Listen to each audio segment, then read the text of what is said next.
بسم اللہ الرحمن الرحیم۔ السلام علیکم۔ یقیناً آپ اس نام کو پہلی بار سن رہے ہیں۔ یہ خلافت عثمانیہ کا وہ بہادر جرنیل تھا جو اکیلا تن تنہا عرب باغیوں اور برطانیہ اور اس کے اتحادی افواج سے 72 دن تک لڑتا رہا، اور بعد میں برطانیہ نے اس کی بہادری اور دلیری سے متاثر ہو کر ان کو صحرائی چیتا یعنی ٹائیگر آف دا ڈیزرٹ کا خطاب دیا تھا۔ تاریخ اسے مدینے کے محافظ سے یاد کرتی ہے۔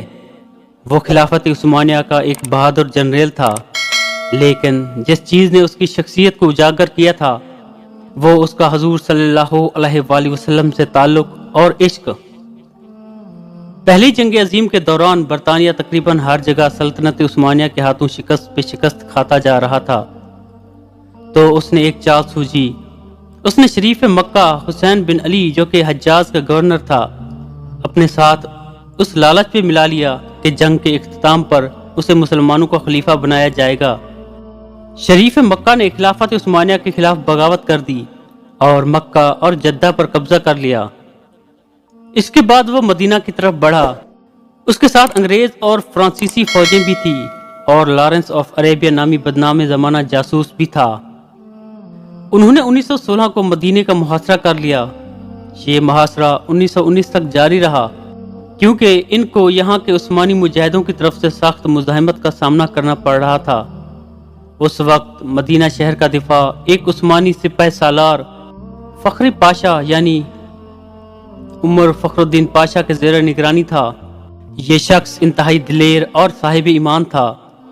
مدینہ منورہ کے باسی اس کی بہادری اور حسن انتظام پر اسے بہت پسند کرتے تھے۔ عربوں کی غداری کی وجہ سے عثمانیہ کو شدید دھچکا لگا، اور برطانیہ اور اس کے اتحادی بڑی تیزی سے عثمانیہ کے علاقوں کو اپنے قبضے میں لیتے جا رہے تھے۔ عثمانیہ کے اتحادی بلغاریہ کے ہتھیار ڈالنے پر جرمنی نے بھی ہتھیار ڈالے، اور اسی وجہ سے بالآخر سلطنت عثمانیہ کو بھی برطانیہ اور اتحادی کے سامنے ہتھیار ڈالنے پڑے۔ اس وقت شریف مکہ اور ان کے بیٹے علی، فیصل اور عبداللہ اس خیال میں تھے کہ اب فخر الدین بھی ہتھیار ڈال دے گا اور مدینہ اس کے ہاتھ آ جائے گا، لیکن فخر الدین نے ہتھیار نہ ڈالے اور برابر لڑتا رہا۔ مدینہ شہر کو سامان رسد پہنچانے والی ٹرین کو انگریز ناکارہ کر چکے تھے، اور اسی طرح فخر الدین کو باہر سے کوئی امداد نہ پہنچ رہی تھی۔ محاصرے کے دوران مدینے پر 130 بار حملہ کیا گیا، اور 30 اپریل 1918 کو مدینہ کی مقدس سرزمین پر 300 بم برسائے گئے۔ کھانے پینے کی چیزیں ختم ہو چکی تھی، اور فخر الدین اور اس کی فوج ٹڈے کھاتے رہے، لیکن ہتھیار نہ ڈال رہے تھے، اس لیے کہ اس کو خواب میں حضور صلی اللہ علیہ وآلہ وسلم نے حکم دیا تھا کہ ہتھیار نہ ڈالنا۔ ایک ترک مصنف لکھتا ہے، ایک مرتبہ 1918 میں جمعہ کے دن فخر الدین پاشا مسجد نبوی میں نماز کے دوران خطبہ دینے ممبر کی سیڑھیوں پر چڑھنے لگا تو آدھے ہی راستے میں رک گیا، اور اپنا چہرہ حضور صلی اللہ علیہ وآلہ وسلم کے روضہ مبارک کی طرف کرتے ہوئے کہنے لگا، اے اللہ کے رسول صلی اللہ علیہ وآلہ وسلم، میں آپ صلی اللہ علیہ وآلہ وسلم کو کبھی نہیں چھوڑوں گا۔ اس کے بعد اس نے نمازیوں اور مجاہدوں سے ولولہ انگیز خطاب کیا، مسلمانوں، میں تم سے حضور صلی اللہ علیہ وآلہ وسلم کا نام لے کر جہاد کی اپیل کرتا ہوں، جو اس وقت میرے گواہ بھی ہے۔ میں تمہیں یہ حکم دیتا ہوں کہ دشمن کی طاقت کی پرواہ نہ کرتے ہوئے حضور صلی اللہ علیہ وآلہ وسلم کا اور ان حضور صلی اللہ علیہ وآلہ وسلم کے شہری کا آخری گولی تک دفاع کرو۔ اللہ ہمارا حامی و ناصر ہو، اور حضور صلی اللہ علیہ وآلہ وسلم کی برکت ہمارے ساتھ ہو۔ ترک افواج کے بہادر افسروں، اے چھوٹے محمدیوں، آگے بڑھو اور میرے ساتھ مل کر اللہ اور اس کے رسول صلی اللہ علیہ وآلہ وسلم کے سامنے وعدہ کرو کہ ہم اپنے ایمان کی حفاظت اپنی زندگیاں لٹا کر کریں گے۔ اس کے بعد فخر الدین پاشا نے کہا کہ اسے خواب میں حضور صلی اللہ علیہ وآلہ وسلم نے حکم دیا تھا کہ وہ ابھی ہتھیار نہ ڈالے۔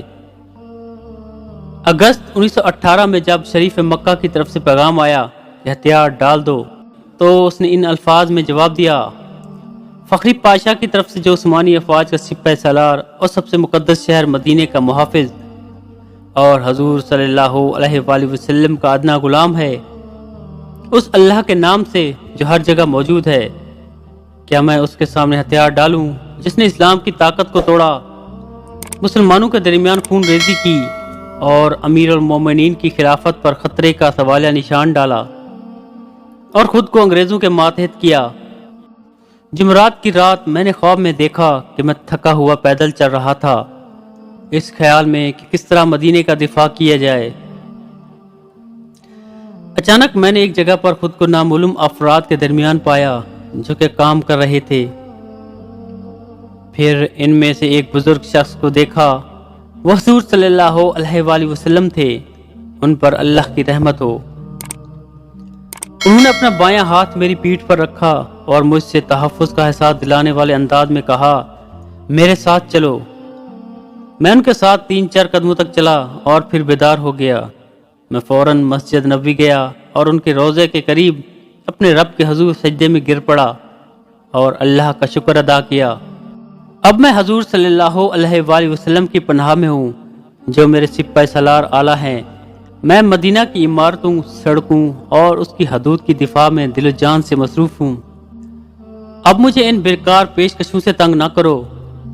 30 اکتوبر 1918 کو سلطنت عثمانیہ نے ہتھیار ڈال دیے اور وزیر جنگ نے فخری پاشا کو پیغام بھیجا کہ ہم نے معاہدہ کر کے ہتھیار ڈال دیے ہیں، اب تم بھی ہتھیار ڈال دو۔ لیکن فخری پاشا نہ مانے اور اپنی تلوار حوالے کرنے سے انکار کیا۔ اس پر عثمانیہ نے اسے عہدے سے برطرف کر دیا، لیکن اس کے باوجود بھی وہ ڈٹے رہے اور اس طرح لڑتے رہے۔ اسی طرح جنگ ختم ہونے کے باوجود یہ صحرائی چیتا، یہ عاشق رسول صلی اللہ علیہ وآلہ وسلم 72 دن تک اکیلے عرب باغیوں اور برطانیہ اور اس کے اتحادیوں سے لڑتے رہے اور اپنے چھوٹے سے دستے سے مدینہ کی حفاظت کرتے رہے۔ آخر کار اس کے اپنے ہی ساتھیوں نے تنگ آ کر خود اس کو پکڑ کر دشمنوں کے حوالے کر دیا۔ یوں 2 فروری 1919 کو شریف مکہ کے بیٹے علی اور عبداللہ شہر مدینہ میں داخل ہوئے اور 12 دن تک شہر نبوی میں لوٹ مار کرتے رہے۔ 4850 گھروں کو جن کو فخر الدین نے تالے لگوائے تھے انہیں توڑ کر لوٹ لیا گیا۔ فخر الدین نے 2 سال مالٹا میں قید میں گزارے۔ 1921 کو رہائی ملنے کے بعد دوبارہ ترک افواج میں شامل ہوئے اور یونان اور فرانسیسیوں کے خلاف جنگیں لڑی۔ اس کے بعد وہ افغانستان میں ترکی کے سفیر رہے۔ 22 نومبر 1948 کو دل کا دورہ پڑا اور اپنے خالق حقیقی سے جا ملے۔ اس کی خواہش کے مطابق اسے استنبول میں دفن کیا گیا۔ اللہ آپ کی قبر کو نور سے بھر دیں۔ افسوس اس بات کا ہے کہ ہماری نسل سرے سے ان کے نام سے واقف نہیں۔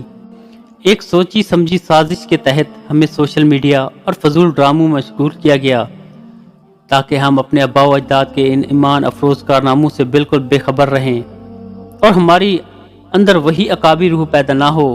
اس جنریل کی داستان پڑھنے کے بعد شاید ہر کوئی خواہش کرے گا کہ کاش اس کی جگہ وہ خود ہوتا اور اسے حضور صلی اللہ علیہ وآلہ وسلم کی طرف سے اس طرح حکم مل پاتا۔ اب وقت آ گیا ہے کہ ہم دوبارہ اپنے ان اسلاف کو زندہ کریں جو اللہ اور رسول اکرم صلی اللہ علیہ وآلہ وسلم کے نام پر مر مٹے۔ اپنے بچوں کو اس قسم کے واقعات سے ان کی تربیت کریں تاکہ دشمنان اسلام کو ایک بار پھر فخر الدین پاشا کا سامنا کرنا پڑے۔